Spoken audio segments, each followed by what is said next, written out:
Bonjour à toutes et à tous. Je m'appelle Jérôme Billet, je suis le délégué général de France Innovation. Je suis ravi de vous compter nombreux pour ce webinaire intitulé Communiquer avec authenticité vos valeurs et vos engagements, qui est animé par Voisati et plus particulièrement par son fondateur Henri Perret. Deux éléments d'introduction, une introduction plutôt technique et puis une introduction qui sera sur France Innovation, avant bien entendu de donner la main à Henri, puisque vous êtes surtout là pour l'écouter. D'un point de vue technique, par défaut, vos webcams, vos micros sont coupés pour éviter tout bruit parasite, bien entendu. Vous avez la possibilité de poser des questions dans le cadre du webinaire via un petit module qui est sur le panneau de contrôle. Donc, ce sera des questions écrites. Donc, n'hésitez pas à poser vos questions en cours de webinaire. En fin de session, on tâchera de répondre à ces questions-là, surtout Henri d'ailleurs. Le webinaire est enregistré, donc vous aurez la possibilité de consulter le replay et ça devrait être disponible dans la journée, tout comme les slides qui seront téléchargeables pendant une période de 14 jours. Donc ça sera à disposition normalement au milieu de journée. Quelques éléments de présentation de France Innovation. C'est un réseau d'entreprises qui font bouger les lignes et inventent le monde de demain. C'est un peu notre leitmotiv. Aujourd'hui, donc c'est une association de type loi 1901, à but non lucratif, positionnement national, multifilière et multitechno, qui fédère des entreprises innovantes, que ce soit des entreprises qui mènent des travaux de recherche et développement technologique pour le compte de tiers. Alors derrière le terme tiers, on va trouver aussi bien des startups, des PME, des ETI, des grands groupes, mais également des organismes publics de recherche qui sont à la recherche de solutions pour des opérations de maturation technologique. On retrouve également au sein de France Innovation des entreprises innovantes, que ce soit par du produit, du procédé ou du service, mais essentiellement orienté B2B et industrie.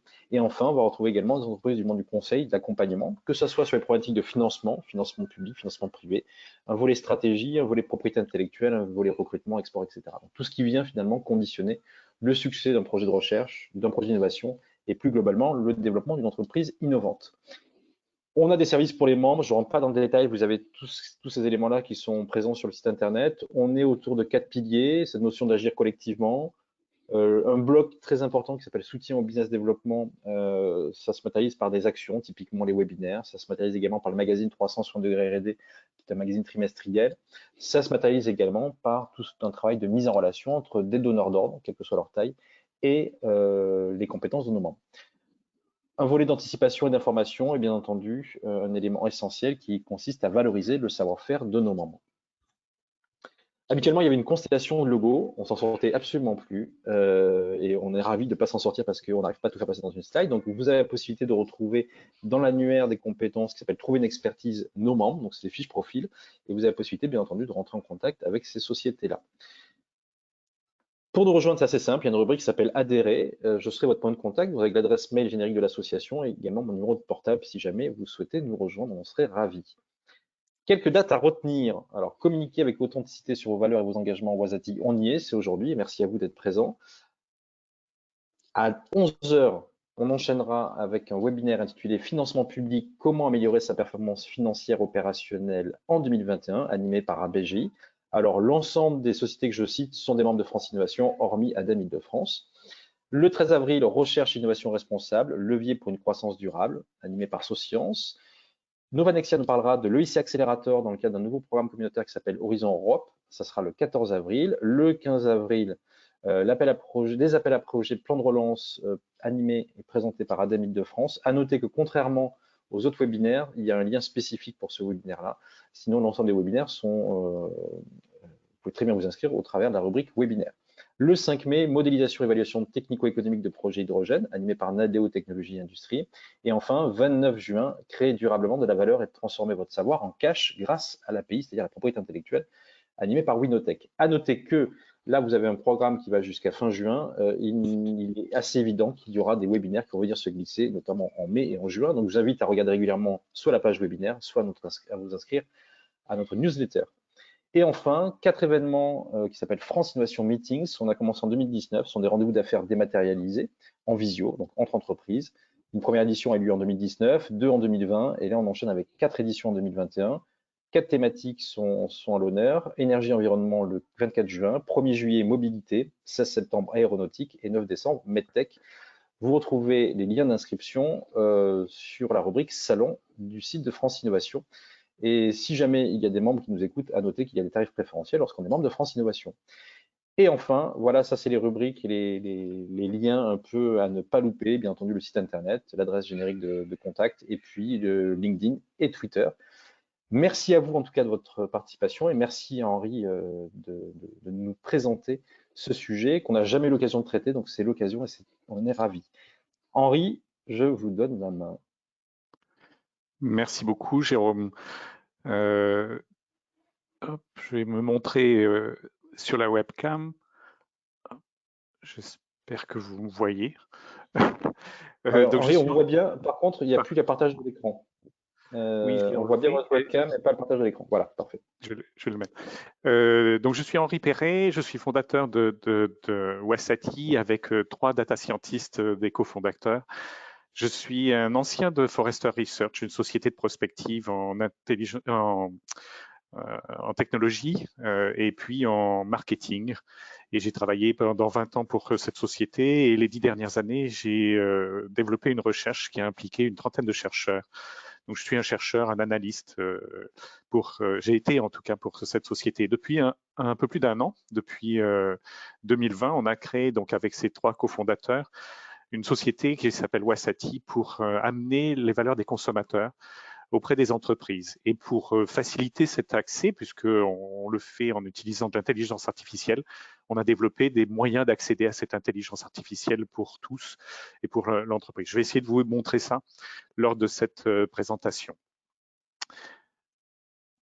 Donc aujourd'hui, ce que l'on va chercher à faire, c'est à vous faire comprendre que c'est compliqué de communiquer ses valeurs et ses engagements et qu'il est nécessaire de travailler sur différents angles cette communication. Hop, j'espère. Voilà. Donc, oh, c'est un peu pénible. Je cherche en fait à. Donc, on va regarder comment communiquer et puis quels sont les challenges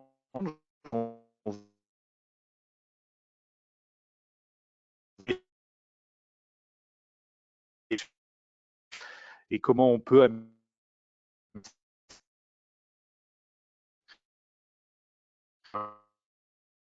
Henri, a priori, il y a un en problème, il y préparer a un problème de son.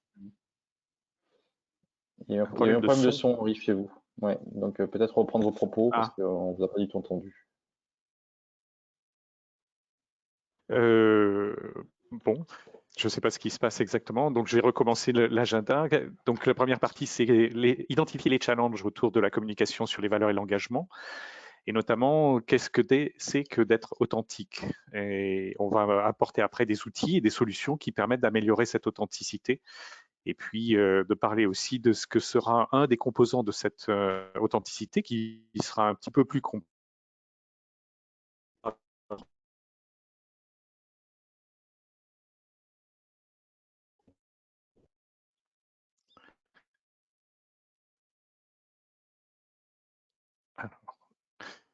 Vous avez probablement vu sur ou constaté que de plus en plus de marques s'engagent. C'est des marques aussi bien dans le monde de l'agroalimentaire que dans le monde de la cosmétologie. On de Tail. Là, vous voyez Carrefour, Auchan, Agi, la marque Repère qui est la marque Leclerc, les mousquetaires, les valeurs et l'engagement. Enfin bref, tout le monde est en train de développer de l'engagement et vous voyez pratiquement toutes les semaines dans les publicités, mais aussi bien que tout le monde parle d'engagement. Point que ça devient probablement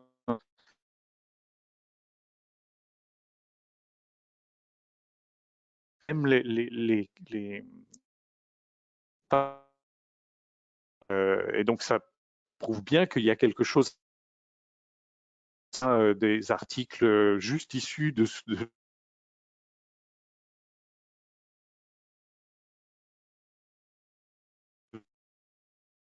interrompu, tentative de reconnexion.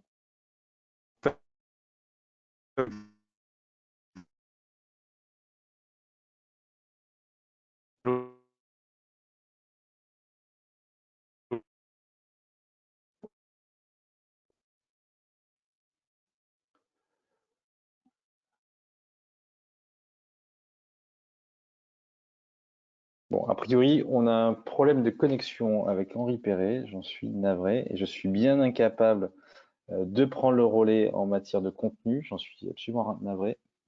La connexion a été interrompue. Je crois qu'il est de retour. Henri, est-ce que vous nous entendez? Est-ce que c'est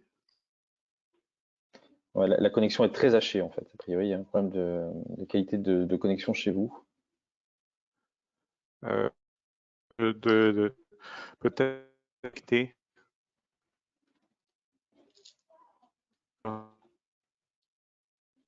Euh,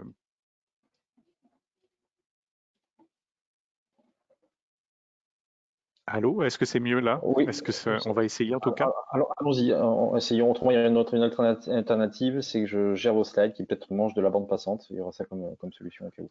Voilà. Peut-être, effectivement. Peut-être ce que je peux faire aussi, c'est supprimer la vue du public, peut-être. Hop, allez. Ça changera absolument Voir pas si ça. pour le coup. euh, Je vais diffuser vos slides si vous êtes d'accord, Henri. D'accord. Ouais. Pardonnez-nous pour ces éléments techniques. Hop.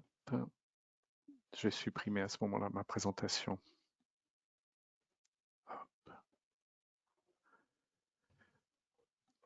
D'où faut-il que je reprenne, Jérôme? Pardon. Je pense qu'il faut repartir à zéro. Je suis navré, mais D'accord. c'est très, Non, très non, il n'y a haché. pas. Voilà.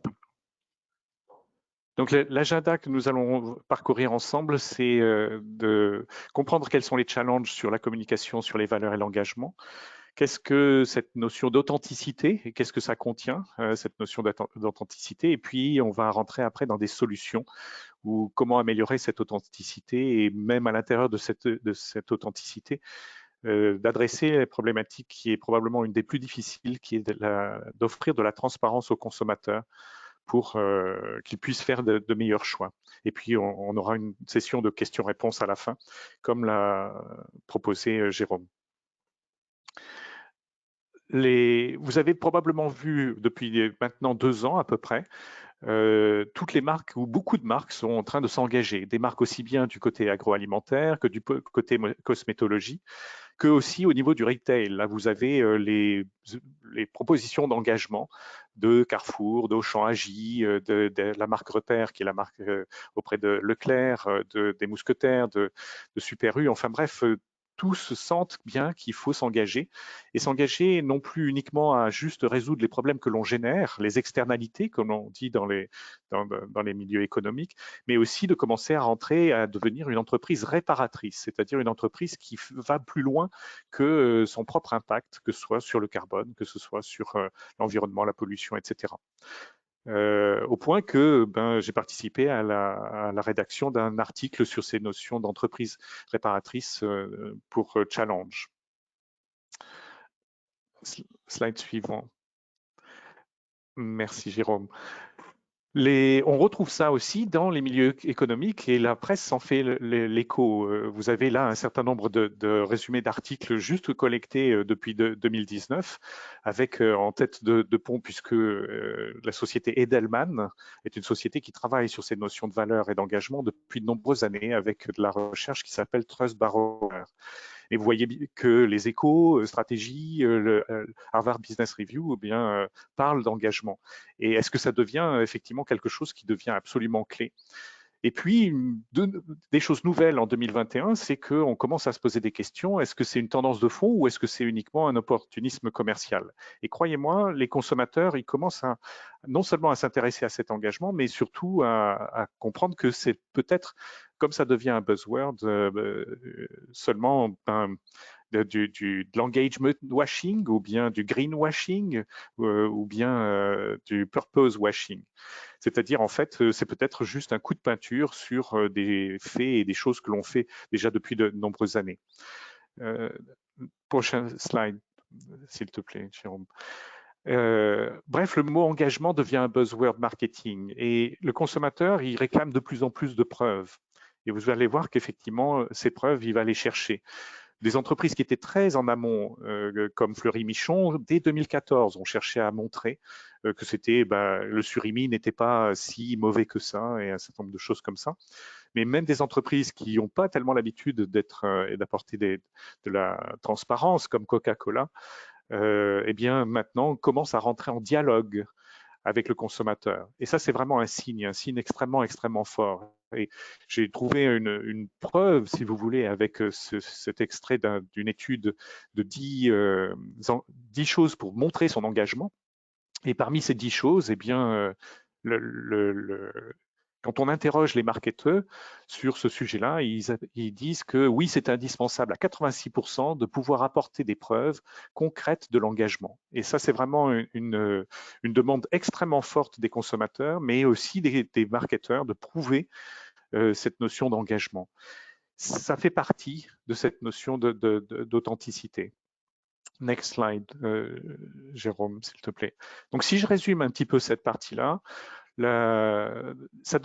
l'engagement devient des facteurs clés de choix. Et des études provenant de Forrester, là, 71% des consommateurs regardent l'engagement sociétal avant l'achat.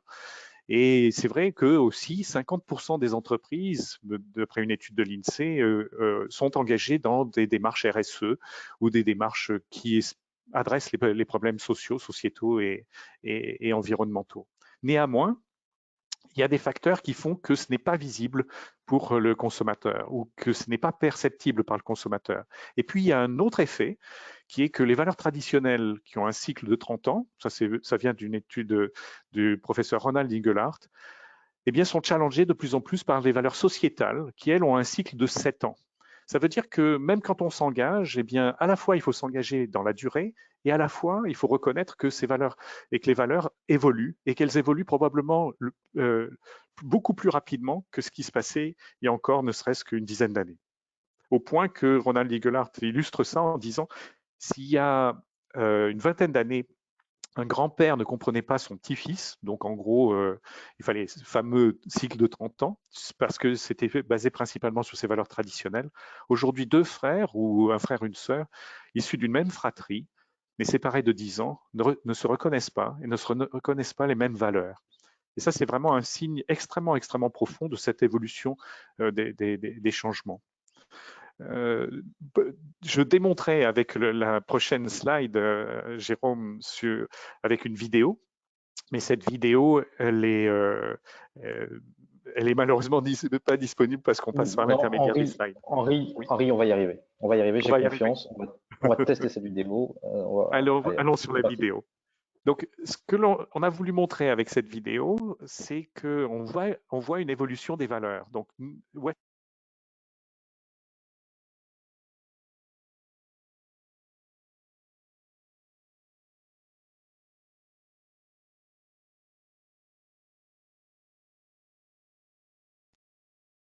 vous voyez apparaître un certain nombre de domaines quand on agrège tous ces chiffres-là, et vous voyez apparaître l'évolution de ces valeurs, avec la justice, puis la culture citoyenneté qui prend le dessus, puis la justice économique, les droits de l'enfance, l'environnement. Vous voyez que tout ça progresse et que ça évolue avec le temps. Là, on est en 2012, mais vous allez voir que la protection animale et tout ce qui tourne autour de l'animal prend le dessus à partir de 2012-2013, qui annonce véritablement le mouvement vegan, bien avant qu'il soit visible dans la consommation et la chute de consommation de la viande.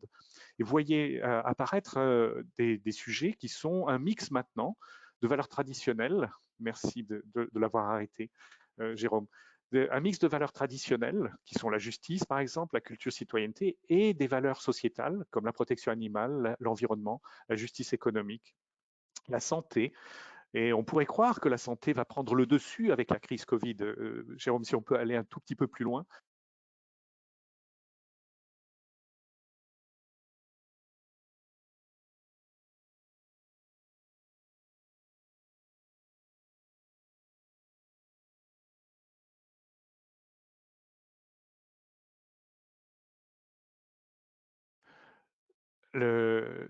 J'ai l'impression que je suis coupé de temps en temps. C'est pas très grave.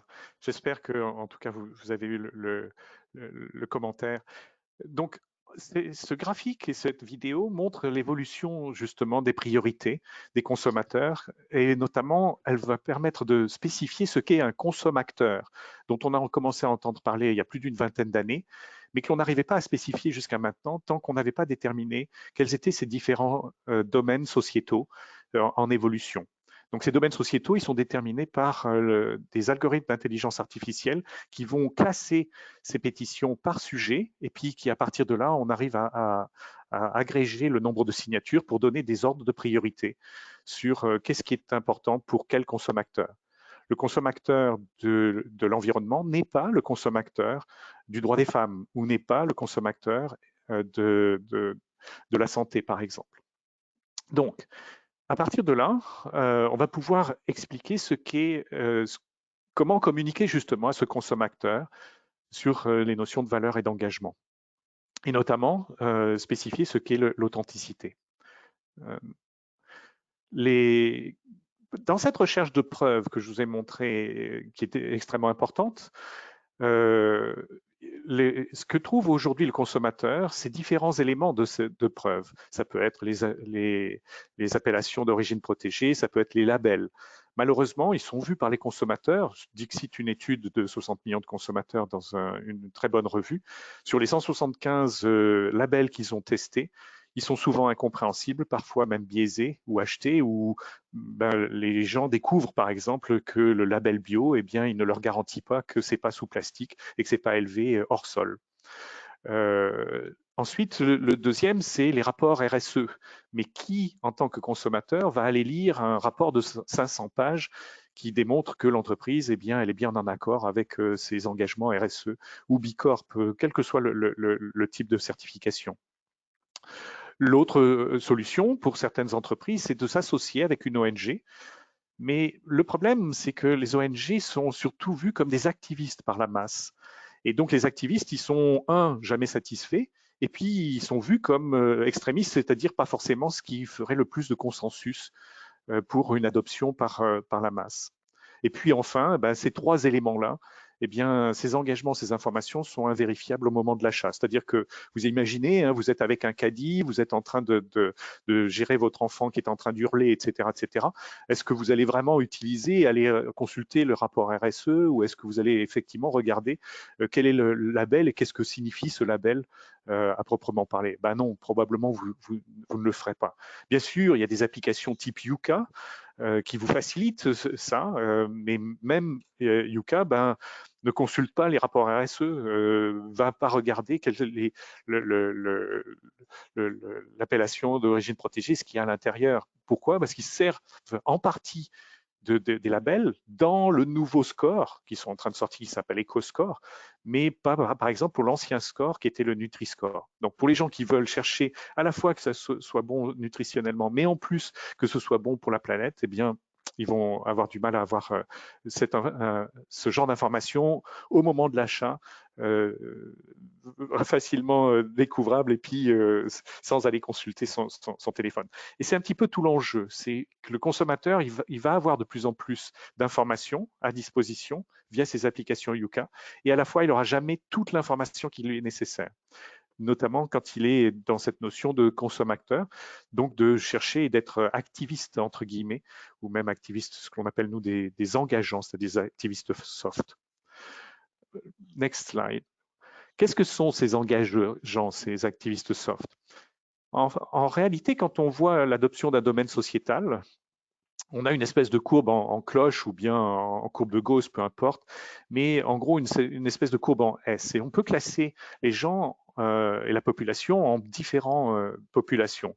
Les fameux activistes qui représentent 1, 2, 3%, qui sont les gens très engagés à l'intérieur de l'ONG, mais qui sont des gens difficiles à satisfaire parce qu'ils veulent toujours plus, entre guillemets, par rapport à ça. Ensuite, on a la masse qui est coincée entre 3 et 80%, et puis on a les gens qui n'y viendront que très tardivement, qui s'en foutent, qui ne sont pas intéressés, etc. Et puis, nouvellement, grâce à justement ces nouveaux moyens de s'exprimer, que sont les réseaux sociaux, et plus particulièrement ce qu'on appelle les réseaux sociaux de l'engagement, eh bien, on a cette notion des engageants, c'est-à-dire des gens qui font des petites actions plus raisonnables, qui peuvent embarquer potentiellement la masse, surtout s'ils atteignent ce que l'on appelle le seuil de bascule, couplé avec les activistes. C'est-à-dire si les activistes plus les engageants atteignent 10%, mais ça peut être 15, 19 ou 23, ça dépend du nombre d'opposants. Eh bien, on atteint ce seuil de bascule qui fait passer à la masse. C'est comme ça qu'on voit des tendances fortes. Et c'est comme ça que c'est passé, par exemple, le mouvement vegan. Donc, étudier les engageants, étudier justement ces mouvements en avance, permet de comprendre un petit peu ce qui pourrait être intéressant à travailler pour montrer son engagement. Et donc, montrer son engagement, ce n'est pas uniquement juste auprès des activistes, mais au contraire, plutôt aller chercher les activités, les engagements, les preuves pour les engageants, parce que c'est eux qui emmèneront la masse potentiellement, et pas les activistes. Next slide. Donc voilà la vidéo, on va la passer. Donc, qu'est-ce qui fait l'authenticité pour justement communiquer auprès de ses engagements? Le premier, c'est la crédibilité. Cette crédibilité, elle passe par l'alignement entre le produit et l'engagement. Ça ne sert à rien de faire comme Pepsi Cola, qui a fait et lancé une campagne ridicule et qui s'est fait retoquer par 800 000 tweets sur Twitter, tout simplement parce qu'il clamait dans un spot fameux à la télévision américaine lors des finales de football américain, que si on buvait du Pepsi, eh bien, on était moins raciste. Avec Kylie Jenner, qui est une des filles Kardashian, qui dansait sur ce slogan-là. Et les tweets disaient, ben, ça se saurait que si on boit du Pepsi, on est moins raciste. C'est tout le problème de cette notion de crédibilité, qui est justement de comprendre ce sur quoi on peut agir et ce sur quoi on peut être crédible pour pouvoir agir sur cet engagement. Pour Pepsi, ça aurait très bien pu être, plutôt que de clamer que de boire du Pepsi, on pouvait apporter la preuve autrement en disant, ben voyez, regardez quels sont les gens qui sont noirs, féminins ou autres, ou hispaniques dans nos instances de décision, dans notre comité exécutif, par exemple. Ça aurait été plus intéressant de le prouver comme ça. Mais à ce moment-là, ben, le client, il est peu engagé, effectivement. Il est peu crédible de participer justement à démocratiser ce non-racisme. Eh bien, c'est cette constatation-là qui, en 2017, m'a fait, avec un de mes collègues américains, Jim Nail, publier un article sur la revue Forbes pour expliquer justement ces notions d'authenticité et de cette nécessité d'authenticité. Le deuxième élément de l'authenticité, c'est la sincérité. Et cette sincérité, elle passe par la preuve, par la mesure, par des chiffres, par une manière de montrer qu'effectivement, on est parfaitement sincère. Il y a une notion aussi de preuve dans la durée. Même si l'évolution des engagements et des valeurs évolue, eh bien, il y a besoin d'être sincère et d'être sincère dans la durée. Parce que, avec Internet, Internet constitue une sorte de mémoire et donc on vous rappellera 10 ans après que vous étiez engagé sur telle ou telle chose, surtout si on trouve des preuves que vous n'avez pas agi ou que vous n'avez pas fait véritablement ce que vous clamiez il y a 10 ans. Donc, même si vous effacez ça, eh bien, il faudra bien comprendre qu'il y a une notion de preuve dans la durée vis-à-vis de cette notion de sincérité. Le troisième élément, c'est la transparence.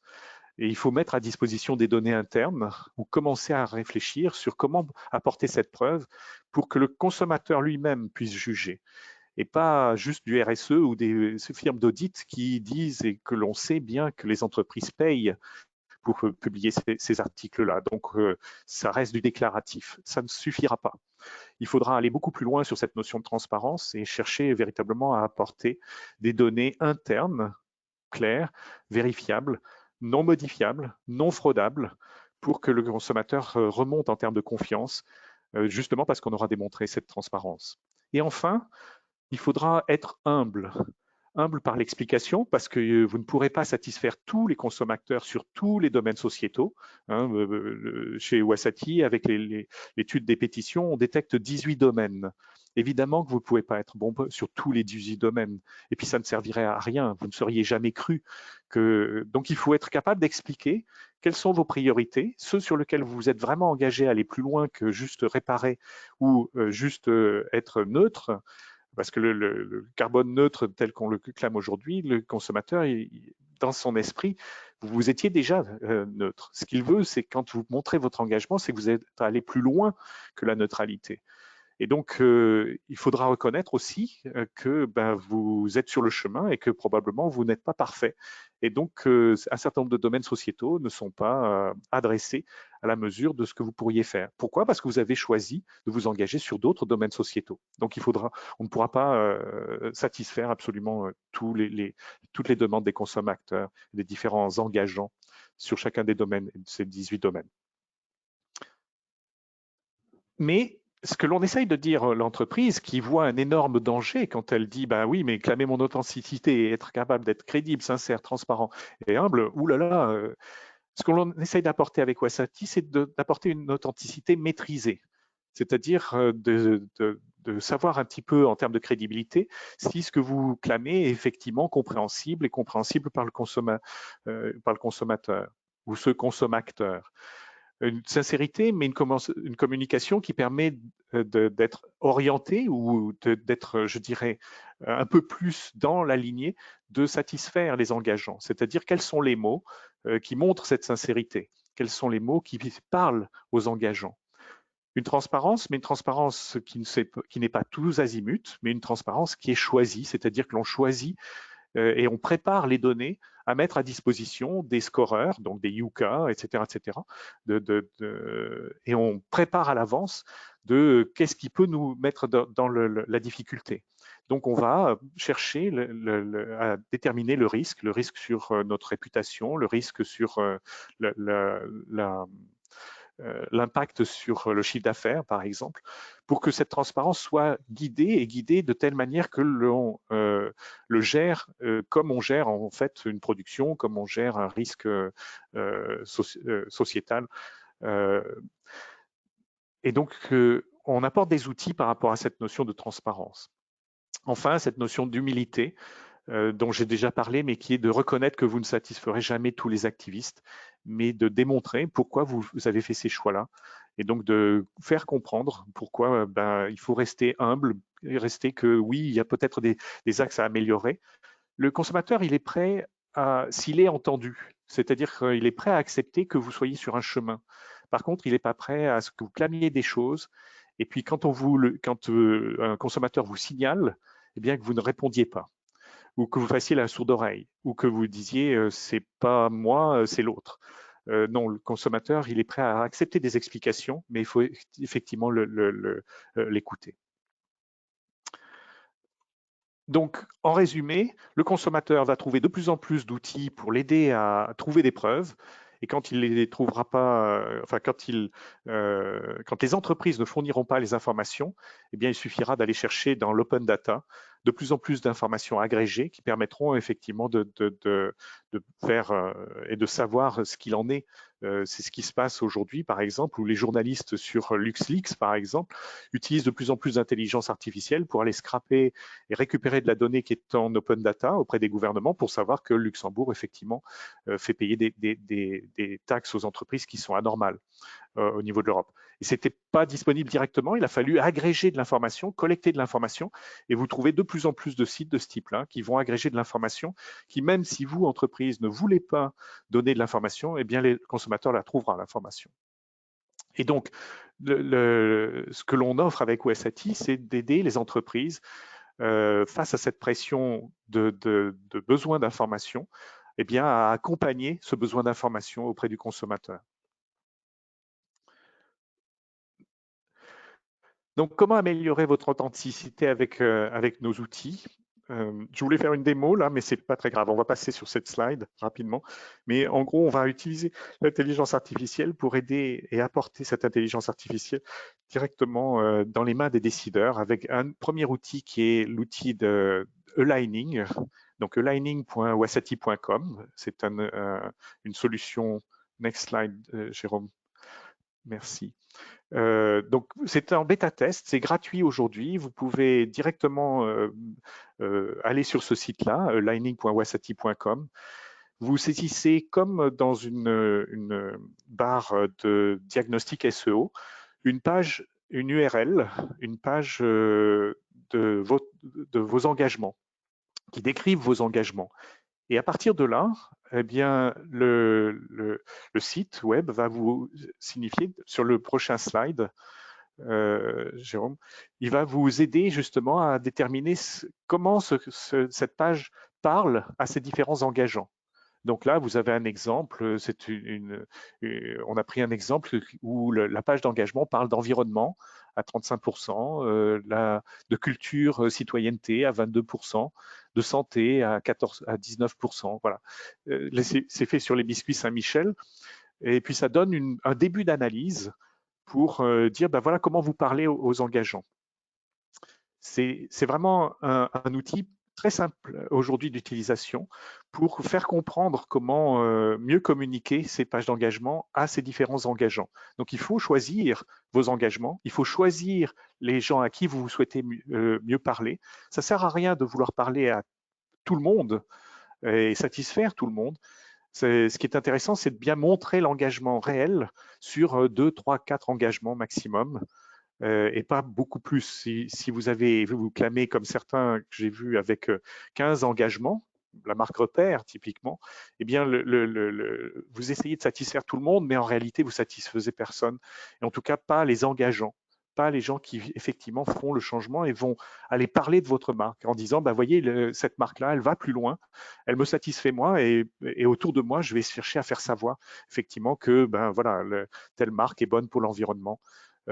Plutôt que pour sur d'autres sujets. On est en train de travailler sur une partie premium qui non seulement évalue les tendances. Oui, c'est l'autre slide, Jérôme, pardon. Prochain slide. Ah, voilà. Donc, Anticipating, on a une version qui va beaucoup plus loin, qui non seulement évalue les tendances, fournit une analyse détaillée, fournit les mots-clés et fournit aussi ce que l'on appelle des courbes de tension, c'est-à-dire comment évolue la tension sur un sujet. Je ne peux pas vous montrer parce que là, j'aurais voulu vous le détailler, mais en gros, on fournit beaucoup plus d'informations que ce que l'on peut trouver par les sociétés de sondage et le social listening. Sociétés de sondage, un des gros problèmes qu'elles ont, et c'est ce qu'a constaté Ronald Eaglehart, qui travaille à faire des questionnaires depuis 20 ans avec le worldvaluesurvey.org, c'est que dès que vous posez la question sur une valeur, les gens ont tendance à répondre oui. Et ça ne prouve pas qu'ils exécutent et qu'ils vont vraiment vers cette valeur, qu'ils font ce qu'il faut pour aller vers cette valeur. Ça ne prouve pas l'engagement.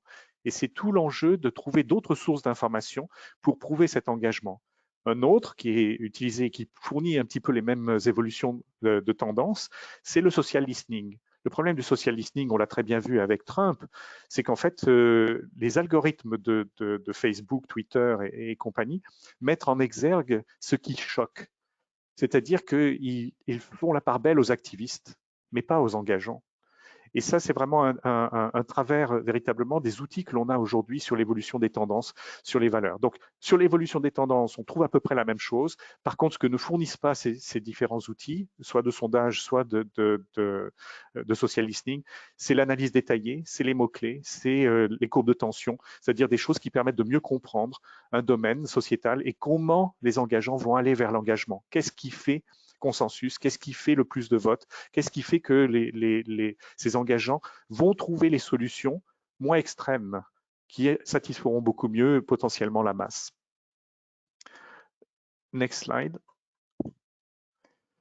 Donc voilà un petit peu ce que l'on offre de manière plus détaillée dans une offre beaucoup plus profonde à ce moment-là, qui est toujours utilisant l'intelligence artificielle, mais qui va aller étudier très spécifiquement une marque à la demande d'une société pour faire un audit sur les 4 domaines, donc sur la crédibilité, la sincérité, la transparence et l'humilité. Et on utilise toutes les technologies et on va plus loin que ce que offre évidemment Aligning et notre site Aligning. Next slide. Ce qu'il faut et ce qu'on pense, nous, c'est qu'il faut se préparer à l'étape d'après, qui est pas seulement de prouver la crédibilité, ce que l'on peut trouver avec Aligning, pas seulement trouver la sincérité avec Anticipating, mais aussi d'aller chercher beaucoup plus loin sur démontrer et apporter la preuve. Et là, il faut une autre forme d'outil que l'on appelle, nous, Transparent Tracking, qui va aider les entreprises à voir quel est l'impact financier, préparer la qualité des données, et notamment les données qui seront à fournir aux scoreurs, et puis préparer aussi les différents intervenants à améliorer cette qualité des données, améliorer à continuellement surveiller qu'on est bien toujours en ligne avec ce que l'on clame.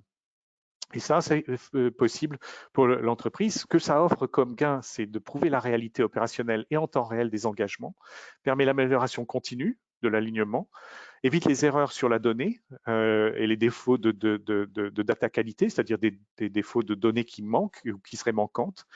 Ça réduit le coût des audits, c'est-à-dire les traçabilités que l'on peut pour produire du RSE, par exemple, sont facilitées par ce transparent tracking parce qu'on est capable d'aller mettre à disposition des auditeurs l'information beaucoup plus rapidement que d'aller chercher cette information à la main aujourd'hui. Et puis enfin, ça aide, tous ces 5 éléments aident évidemment à reconstruire la confiance avec le consommateur.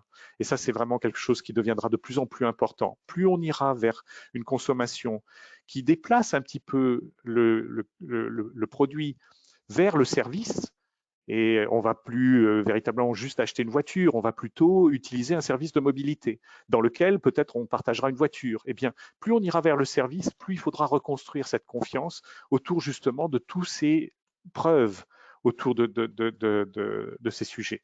Ça, c'est quelque chose aussi qui a été démontré par Philippe Kotler dans ses livres sur le marketing prochain, qui est un marketing des valeurs pour aller démontrer et amener cette preuve. C'est le marketing 3.0 et 4.0. Pour reconstruire cette confiance.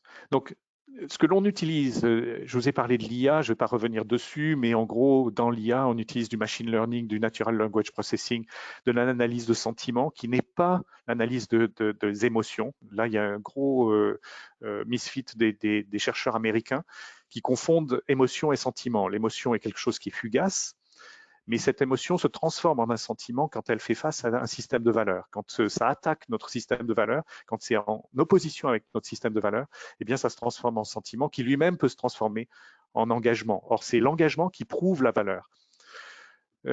On a utilisé aussi beaucoup de recherches en marketing et notamment du marketing comportemental, le marketing des valeurs. Je parlais de Philippe Kotler avec le marketing 3.0 et 4.0, mais aussi des recherches philosophiques et sociologiques, notamment sur cette transformation des émotions en sentiments qui permettent de comprendre un petit peu mieux le comportement, l'analyse comportementale de ces engageants. Et puis, on a découvert aussi ce qu'étaient les réseaux sociaux pour l'engagement, qui est une nouvelle génération de réseaux sociaux qui ne sont pas les réseaux sociaux standards type Facebook, LinkedIn, Twitter et autres, mais qui sont des réseaux sociaux qui mènent à l'action, à l'engagement. Et c'est par la détection de l'engagement que véritablement on sait si la masse est prête à aller vers cet engagement ou potentiellement prête à aller vers l'engagement. Donc on parle de détection de signaux faibles, mais plutôt que de signaux faibles, c'est plutôt des signaux précurseurs, c'est-à-dire qu'on va chercher des sources de données anticipatrices, justement par la détection de ces engageants, et des signaux faibles liés à ces données anticipatrices. Donc, ça crée des signaux précurseurs qui sont meilleurs que juste la détection de signaux faibles. Voilà nos différentes innovations. Notre promesse, c'est donc d'anticiper, d'offrir des outils pour mesurer, des outils demain pour gouverner l'entreprise, gouverner l'écosystème, des outils qui aident l'entreprise à engager, mais qui aident aussi à engager les citoyens et ces fameux engageants à participer et à vous rejoindre et à rejoindre les entreprises dans l'effort justement de changer et d'améliorer le monde. Et enfin, des outils, parce que certains business sont beaucoup plus sur la gestion du risque, comme les assurances ou la banque, mais d'aller chercher dans les sujets sociétaux qui changent et qui évoluent, à dérisquer ces sujets sociétaux. Il y a de plus en plus d'entreprises, après les gilets jaunes, qui se disent mais comment fait-on pour effectivement faire face et anticiper ces crises et puis peut-être agir avant que ces crises n'arrivent. Et notre promesse chez Wasati, on a 2 premiers outils aujourd'hui qui permettent d'anticiper, de mesurer, qui permettent de faire une certaine partie de l'engagement, mais demain, ça sera de gouverner et dérisquer, donc d'apporter des outils complémentaires à ce qu'on vous a présenté aujourd'hui. Nos engagements, puisque c'est notre raison d'être aussi, c'est de travailler à partager nos engagements, portent sur l'authenticité, sur la justice et les droits, veiller à ce que nos clients fassent le bon usage et leur éviter la manipulation des valeurs, parce qu'il y a des dangers à travailler sur les valeurs, c'est de faire non seulement du washing, mais de chercher à changer les consommateurs. Et ça peut être potentiellement dangereux. Et donc, on essaye d'accompagner les entreprises à bien utiliser les données, mais aussi nos outils. D'être agnostique vis-à-vis des valeurs. On n'est pas là pour juger, on n'est pas là pour juger les entreprises dans leur engagement. On est là pour apporter un éclairage, mais pas à juger quoi que ce soit comme s'ils devraient aller sur telle ou telle valeur ou sur tel ou tel engagement. Ce sont leurs choix et on n'a pas à en juger en quoi que ce soit. Par contre, on peut leur rapporter en leur disant, eh bien, tel engagement résonne effectivement par rapport à tel engageant. Enfin, de faire une juste répartition de la valeur au sein des multiples écosystèmes parce que de plus en plus, les entreprises devront reconnaître qu'elles participent à de nombreux écosystèmes. Il ne faut pas satisfaire uniquement le consommateur, il faudra de plus en plus satisfaire l'employé et les partenaires et les actionnaires. Et donc, trouver le juste milieu, et c'est de là que vient Wasati, le nom de Wasati provient justement de cette recherche de juste milieu, de continuer à faire un engagement durable, il faut que l'entreprise soit durable. Il faut que l'entreprise continue à faire des profits. Donc, l'objectif n'est pas de faire des engagements contre la durabilité, contre les bénéfices, mais de trouver justement cette notion de juste milieu, qui est de plus en plus complexe à trouver pour tous les décideurs aujourd'hui. Évidemment, derrière, ça nécessite une qualité des données, une qualité aussi de l'interprétation de ces données. Voilà nos 5 engagements autour de ces sujets-là. Et on passe à la notion de question-réponse, si vous le souhaitez. Merci pour votre écoute. Merci Henri. Donc a priori, les couacs techniques qu'on avait connus au début, on ne les a pas connus après. Donc ça, c'est bien, ça s'est passé correctement. Ouf. Donc, oui, ouf. Alors, on a des premières Merci questions. pour ton aide. On a des premières questions. Il y a des merci, donc effectivement, je relais les merci. Avez-vous des exemples de réseaux sociaux pour l'engagement? Oui, il y en a une dizaine de catégories, donc ils sont très nombreux. Tout ce qui tourne autour des pétitions, donc ça c'est ceux qu'on utilise aujourd'hui. Tout ce qui tourne autour de l'économie participative, donc on peut dire que les Uber, dans lequel il y a la possibilité de dire oui, non, j'aime pas, vis-à-vis d'un engagement. L'engagement Uber, c'était on fait partager la place dans notre voiture. Donc Airbnb, Uber, Blablacar, un certain nombre de choses comme ça, vous pouvez commencer à voir ça comme des réseaux sociaux d'engagement parce qu'ils mènent à l'action, à une action qui est positive pour le monde et dans lequel le consommateur peut s'exprimer. Exprimer aussi de dire, voilà, moi j'ai voyagé avec telle ou telle personne, voilà ce que j'ai trouvé intéressant, voilà ce qui m'a plu, ce qui m'a pas plu, et d'exprimer des émotions par rapport à ces engagements. Et dès qu'on peut commencer à mesurer l'émotion, eh bien, on a un réseau social d'engagement. Donc, je vous en ai cité 2 catégories, les pétitions, l'économie participative. On peut citer certaines applications de coaching, on peut avoir des outils aussi dans le gaming, à partir du moment où on commence à réunir des équipes qui travaillent ensemble autour d'un certain nombre de valeurs pour dans des tournois ou des choses comme ça. Dofus, par exemple, est un exemple de potentiel réseau social d'engagement, etc., etc. Donc, j'en ai recensé dans ma recherche près de 8 ou 9 catégories aujourd'hui. Il y en a de nombreuses. Évidemment, l'objectif, c'est d'aller chercher l'information anonymisée à l'intérieur de ces choses-là pour déterminer en fonction du type d'engagement. Les engagements sont représentés par les votes sur des pétitions, mais il a fallu agréger ces pétitions pour déterminer quels étaient les engagements et les valeurs qui étaient sous-tendues derrière ces engagements. Donc, voyez un petit peu, c'est une nouvelle catégorie et c'est une catégorie qui chapeaute de multiples catégories. Merci Henri. Comment mesurer la dissonance cognitive d'un client? L'écart entre son déclaratif et son action concrète. Par exemple, je veux manger bio et local, mais je continue à aller dans une grande surface. Justement, on ne cherche pas à le mesurer. Je pense qu'il faut arrêter de raisonner, et ça, c'est quelque chose qui a été annoncé, parce que pour le moment, on a un consomme-acteur, mais c'est faux, on a des masses de consomme-acteurs, et c'est le raisonnement sur la masse des consomme-acteurs qui permet de déterminer effectivement l'appétence à l'engagement.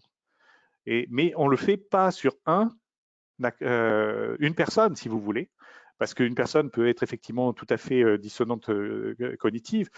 Et c'est d'ailleurs cette dissonance cognitive, les sondages ont tendance à l'amplifier, cette dissonance cognitive. En fait, elle est probablement pas si grande que ça.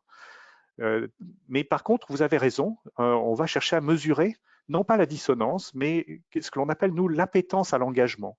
C'est-à-dire que l'engageant, il accepte de donner du temps, de l'argent et de son énergie. Mais tout ça peut être contrebalancé par de la passion. Donc, en mesurant ces 4 éléments, on peut être capable de comprendre l'appétence à l'engagement, qui est le contraire de mesurer la dissonance. La dissonance est un effet pervers. Cherchons plutôt à savoir et à comprendre l'engageant en mesurant cette appétence à l'engagement.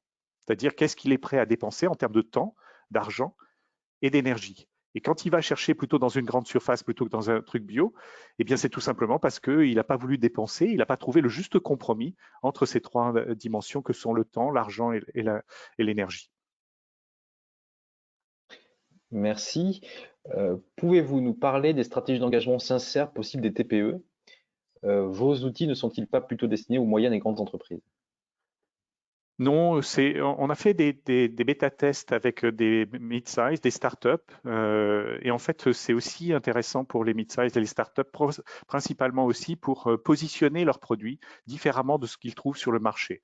C'est-à-dire qu'aujourd'hui, on peut utiliser nos outils Aligning pour faire un état des lieux un peu du marché, je sais pas moi, de la cosméto par exemple, et de voir que tout le monde s'engage vis-à-vis de l'environnement, vis-à-vis de la nature, etc., etc. Et donc, si vous voulez vous discerner dans la cosméto, arrêtez de parler d'environnement.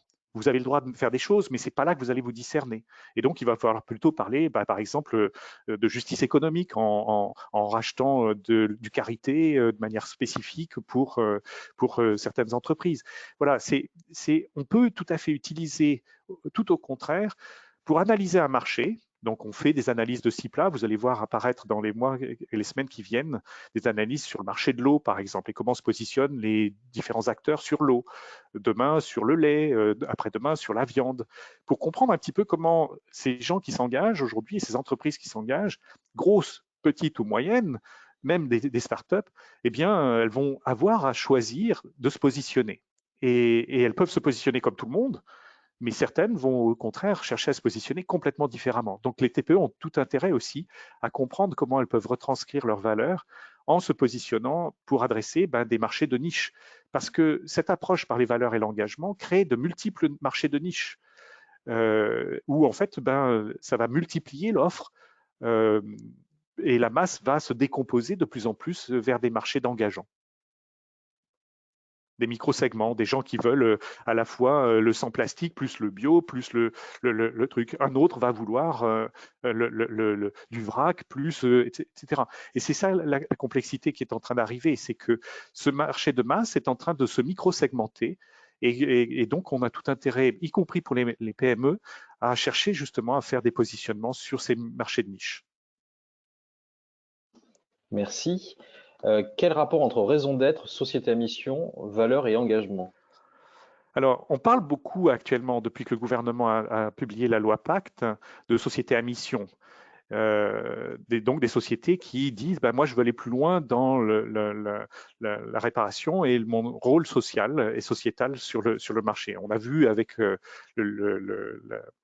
la démission forcée de Faber, par exemple, combien c'est compliqué de faire et de trouver justement le juste milieu.